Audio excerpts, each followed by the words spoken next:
আসসালামু আলাইকুম ভিউয়ার, সবাই কেমন আছেন? চলে আসলাম আইটি ভ্যালির আরেকটি নতুন পিসি বিল্ড করার জন্য। তো এই পিসিটা আমাদের কাছ থেকে পারচেস করছেন হচ্ছে খুলনার আমিন গুলজার নামে এক ভাই। সে ভাই গতকাল আমাদেরকে এই পিসিটা অর্ডার করছে। এই আরজিবি এবং কোরাই 5, এই RGB casing, 19 inch monitor, core i 5 processor, 8GB DDR4 এর র্যাম, 4GB হচ্ছে ইন্টেলের শেয়ার গ্রাফিক্স এবং 240GB এসএসডি দিয়ে টোটাল পিসিটার প্রাইস পড়ছে হচ্ছে 22,500 টাকা। সো ভিউয়ার্স, আসুন এটার আমরা অ্যাসেম্বলিং দেখি এবং অ্যাসেম্বলিং এর পর এটার কতটুকু স্পিডে কাজ করে সেটাও আমি আপনাদেরকে আজকের ভিডিওতে দেখানোর চেষ্টা করব। সো ভিউয়ার্স, আর তার আগে বলে নিব আমাদের চ্যানেলটিতে যারা নতুন অবশ্যই চ্যানেলটি সাবস্ক্রাইব করে দিবেন। যারা অলরেডি সাবস্ক্রাইব করে দিয়েছেন তাদেরকে অসংখ্য অসংখ্য ধন্যবাদ। সো ভিউয়ার্স, চলুন শুরু করা যাক।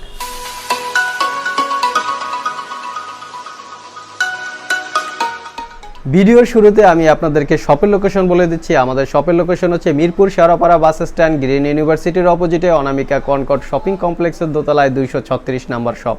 আর সহজভাবে বলতে গেলে মেট্রো রেলে পিলার নাম্বার 322 বরাবর আসলেই কিন্তু আপনারা আমাদেরকে পেয়ে যাবেন। সাপ্তাহিক বন্ধ রবিবার ছাড়া বাকি 6 দিন সকাল 10টা থেকে রাত 9টা পর্যন্ত আমাদের শপটি খোলা থাকে। ভিউয়ার্স, আজকে পিসি বিলটায় আমরা ইউজ করেছি হচ্ছে কোরাই 5 এর 3rd জেনারেশন প্রসেসর এবং গিগাবাইটের 621 একটা মাদারবোর্ড। সর্বপ্রথম আমরা মাদারবোর্ডটার ভিতরে প্রসেসরটা বসিয়ে নিব। এভাবেই খুবই ইজি, এটা আসলে খুব গুরুত্বপূর্ণ বা খুব কঠিন কিছু কাজ না, খুবই ইজি কাজ। তো আমরা প্রসেসরটা অলরেডি বসিয়ে দিলাম। তারপরে হচ্ছে আমরা কুলিং ফ্যানটা একটু ভালো করে অ্যাটাচ করে দেব এটার সাথে। তো কুলিং ফ্যানটা আসলে অ্যাটাচ করার আগে কুলিং ফ্যানের যে কানেক্টিভিটি সেটা আগে একটু খেয়াল করতে হবে, যেমন এই বরাবর রেখে ফ্যানটাকে যেন কুলিং ফ্যানের কানেক্টিভিটিগুলো আমরা দিয়ে দিতে পারি। তো এটা হচ্ছে সিপিইউ কুলিং ফ্যান বা প্রসেসর কুলিং ফ্যান যেটাকে আমরা বলে থাকি। তো কুলিং ফ্যানটা ভালোভাবে বসিয়ে 4টা লক আছে, একটা কুলিং ফ্যানে এই চারপাশে 4টা লক থাকে। লকগুলো খুব ইজি, আসলে একটু প্রেসার দিলেই এই লকটা লক হয়ে যায়।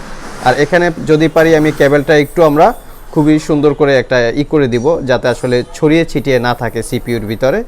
এই যে প্রসেসর আসলে সেটআপটা হয়ে গেল, আপনারা দেখতে পাচ্ছেন পুরো প্রসেসর সেটআপটা হয়ে গেল। তবে কুলিং ফ্যানটা এমনভাবে রাখতে হবে কেবলটা যাতে কুলিং ফ্যানটা যখন ঘুরে এই দিকে যেন না থাকে, এজন্য হালকা একটু এদিকে করে রাখতে হবে যাতে কুলিং ফ্যানটা ইজি করে ঘুরে। এটা হচ্ছে আর প্রসেসর সেটআপ হয়ে গেল। এখন এই ডেস্কটপটাতে আমরা ইউজ করেছি হচ্ছে 4GB করে 2টা র্যাম, ডুয়েল চ্যানেল মোডে র্যাম। এটা হচ্ছে টোটাল 8GB র্যাম হবে আর র্যামগুলো হচ্ছে DDR3 র্যামের র্যাম। তো টোটাল সিপিইউটাই কিন্তু আপনারা ওয়ারেন্টি পাবেন। এক একটা পার্টসের আসলে এক এক রকম ওয়ারেন্টি থাকে। এটা আমরা আসলে যখন ভিডিও শেষ পর্যায়ে আমরা আপনাদেরকে এই কোন পার্টসের আসলে কতদিন ওয়ারেন্টি বলে দেব। এবং মাদারবোর্ডের ভিতরে একটা টিন থাকে, বা এটা হচ্ছে সাপোর্টিং টিন, এখান থেকে করার জন্য দেখার জন্য। এই টিনটা আসলে কেসিংয়ের ভিতরে ঠিক এই পাশটায় বসে যাবে, এই ভিতর থেকে এভাবে দিয়ে ঠিক এভাবে বসে যাবে। এভাবে বসলে কিবোর্ড টিনটা আপনারা এখানে অ্যাডজাস্ট করে নেবেন। ভিউয়ার্স, টিনটা অ্যাডজাস্ট হয়ে গেল। এখন আমরা এই সিপিইউর ভিতরে মাদারবোর্ডটা বসিয়ে দিব খুব সুন্দর করে ওই টিন বরাবর, যে এইভাবে দেখা যায় যে এখান বরাবর এইভাবে টিন বরাবর দেখতে পাচ্ছেন আপনারা। এই যে পুরো মাদারবোর্ডটা অ্যাডজাস্ট হয়ে বসে যায় এবং এখানে আমরা বাকি স্ক্রুগুলো অ্যাডজাস্ট করে দিব, বাকি স্ক্রুগুলো লাগিয়ে দিব। সো ভিউয়ার্স, চলেন আমরা কেসিংটার সাথে মাদারবোর্ডটা পুরো অ্যাডজাস্ট করে বা স্ক্রু সংযুক্ত করে ফেলি।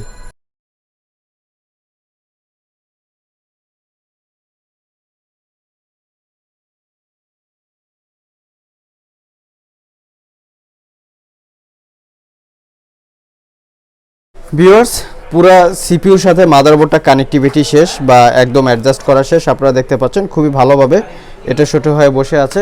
এখন আমরা যদি একটু কেবল ওয়্যারগুলো দেখি, আমরা এখানে একটা যেটা 24 পিনের যে পাওয়ার কেবলটা সেটা মাদারবোর্ডের সাথে কানেকশন করে দিব। এখন আর 4 পিনের একটা পাওয়ার কেবল থাকে, সেটাকেও এই কোণাটায় পাওয়ার কানেকশন করে দিব।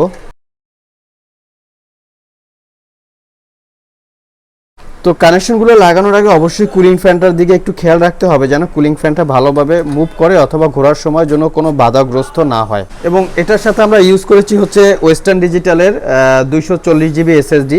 আপনারা চাইলে এসএসডিটাকে আরও আপগ্রেড করে ইউজ করতে পারবেন, সেক্ষেত্রে প্রাইস কিছুটা কম বেশি হতে পারে। তো এখানে এসএসডিটা আপনারা এই পাশে সংযুক্ত করে দিতে পারেন।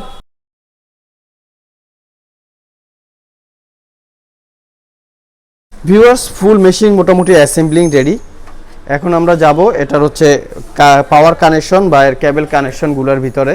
এটা হচ্ছে এসএসডি ডাটা কেবল বা সাতা কেবল যেটা আপনারা বলে থাকেন। এসএসডির সাথে, এবং এখানে গিয়ে আপনারা একটা এসএসডির সাথে এই মাদারবোর্ডের সাথে কানেক্টিভিটি করে দিবেন। এটা হচ্ছে 0, সবসময় একটু 0টার ক্ষেত্রে দেওয়ার ট্রাই করবেন সবাই।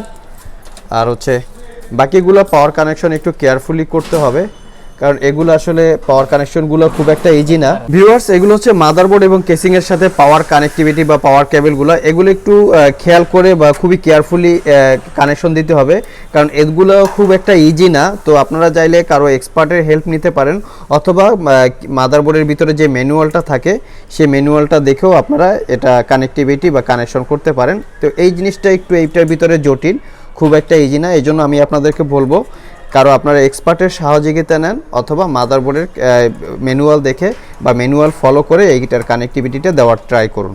এখন যদি কেসিংয়ের পাওয়ার কেবলগুলো আমি আপনাদেরকে দেখিয়ে থাকি, কেসিংয়ের পাওয়ার কেবলগুলো এখানে হচ্ছে আরজিবি লাইটের জন্য একটা যে কেসিংয়ের যে পাওয়ার কানেকশন, এটা আরজিবিতে চলে যাবে। আর হচ্ছে একটা সাতা পাওয়ার কেবল বা সাতা যেইটা, সেটা এসএসডিটা চলে যাবে।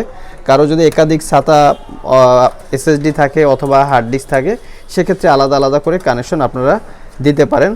তো টোটালি হচ্ছে এটা পুরোটা আমাদের অ্যাসেম্বলিং করা কমপ্লিট। এখন শুধু আমরা ওএস ইনস্টল করব, বাকি সব সফটওয়্যার সেটআপ দিব। সো এটাই হচ্ছে 22,500 টাকায় একদম লো প্রাইসে খুবই গুড কোয়ালিটির একটা সিপিইউ। তো এখন আসুন আমরা দেখা যাক যে স্পিড কতটুকু কি কাজ করে বা সেটআপের ক্ষেত্রে কতটুকু কি কাজ করে। সো ভিউয়ার্স, এই ছিল আমাদের আজকের ভিডিও। খুবই রিজনেবল প্রাইসে কোরাই 5 প্রসেসর দিয়ে 22,500 টাকায় কিভাবে একটি পিসি বিল্ড করা যায় এতক্ষণ আমরা দেখলাম। এই পিসিটা বিল্ড করার পিছনে কিন্তু খুলনার যে ভাই এই পিসিটা পারচেস করছে তার একটা অবদান আছে। কারণ হচ্ছে সে আমাদের ইউটিউবে কমেন্ট করেছিল যে কোরাই 5 প্রসেসর, আরজিবি কেসিং বা আরজিবি কিবোর্ড লাইট, অথবা এই যে 19 ইঞ্চি মনিটর দিয়ে একটা এস্টিমেট একটা ধারণা দেওয়া দিয়ে একটা ভিডিও করার জন্য। সো এরকম একটা ভিডিও আমরা ইতিপূর্বে আপলোড করেছিলাম। সেই ভিডিও দেখেই খুলনার এই ভাই এই পিসিটা অর্ডার করেছে অনলাইনে। তো তার উদ্দেশ্য করে এটা আসলে আমরা বানানো, এবং এই কি কনফিগার দিয়ে কীরকম প্রাইস বা কি হবে টোটাল প্যাকেজটা আমরা একটা ওভারভিউ দিলাম। ভিডিওটি যদি ভালো লেগে থাকে অবশ্যই একটি লাইক দিবেন, এবং ভিডিওর ব্যাপারে যদি কোনো মূল্যবান মতামত থাকে সেটা অবশ্যই কমেন্ট বক্সে কমেন্ট করবেন, কারণ আপনাদের এই কমেন্টসের উপরে বেস করে আমরা পিসি বিল্ডের ভিডিও দেওয়ার চেষ্টা করি। আজকে এই পর্যন্তই, আবার দেখা হবে নতুন কোনো কালেকশন, নতুন কোনো মডেল অথবা নতুন কোনো প্রাইস নিয়ে। সে পর্যন্ত সবাই ভালো থাকুন, সবাই সুস্থ থাকুন। সবাইকে আসসালামু আলাইকুম ওয়া রাহমাতুল্লাহ।